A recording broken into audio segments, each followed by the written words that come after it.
ازيكم عاملين ايه؟ النهارده نعمل ان شاء الله كبده ومكرونه بطريقه سهله وبسيطه. وقبل ما نبدا ما تنسوش اللايك والاشتراك في القناه. يلا نبدا وصفتنا. معايا كبده انا جايباها شرايح وبقطعها وهي متلجه عشان اعرف اقطعها كده. بقطعها بالشكل ده كده بتبقى سهله في التقطيع وهي متلجه. بعد ما قطعنا الكبده انا معايا معلقه كبيره توم مهروس ومعلقه هريسه شطه. نحط على بعض واحط عصير ليمونه ومعلقه كبيره خل ومعلقه كبيره كمون ومعلقه كبيره كزبره ونص معلقه صغيره فلفل اسمر ونص معلقه بهارات 7 بهارات. واقلبهم مع بعض.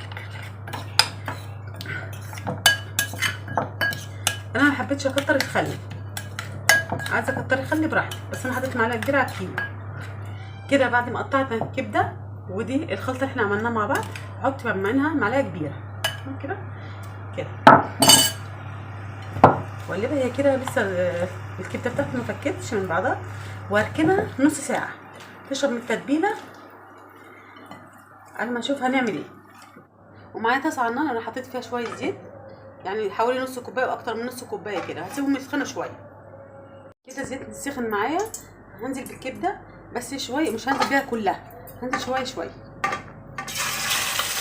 عشان ما بردش الزيت بتاعي كده. خلاص كده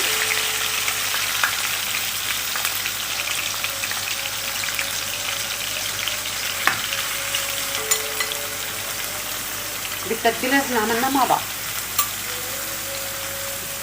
كده. وصلنا شويه عشان ما درجه الحراره بتاعت الطاسه ما تبردش معايا، عشان ما تنزلش ميه. وانزل بالكميه الباقيه بسم الله الرحمن الرحيم واسيبها ما اقلبش فيها دلوقتي كده على ما الكبده تستوي ونحط عليها باقي المكونات. هنعمل المكرونه مع بعض. حاطه حله على النار فيها ميه بتغلي، احط فيها معلقه ملح كبيره وانزل بالمكرونه. انت اي نوع مكرونه بقى انت حباه. حط المكرونه اللي هي الصغننه دي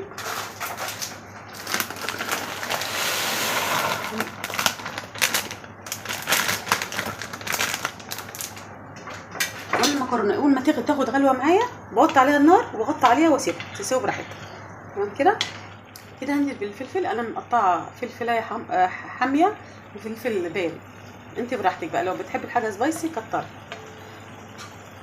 يعني هو واحده حامي واحده بارد كده. واقلب. انا ما حطيتش ملح في التتبيله، ما حطيتش ملح. هحط الملح واظبطه اول ما تستوي معايا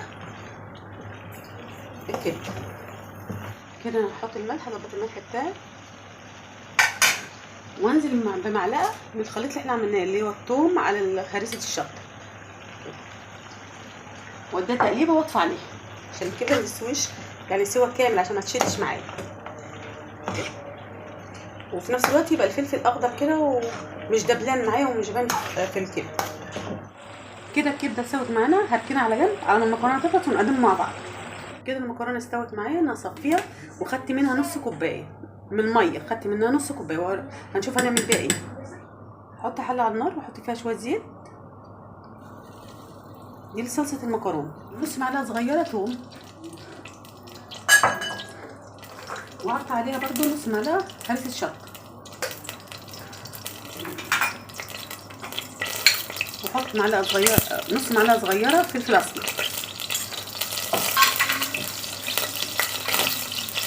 وزيها كمون واقلبهم مع بعض. يا دوبك كده ريحه الثوم تطلع، ما نحمروش قوي. وانا معايا صلصه ضربها في الخلاط وسبكتها وصفيتها الاول بعد كده سبكتها. هنزل بيها وانت حسب ما بتحبي الطماطم بتاعتك في المكرونه كتير او قليله براحتك.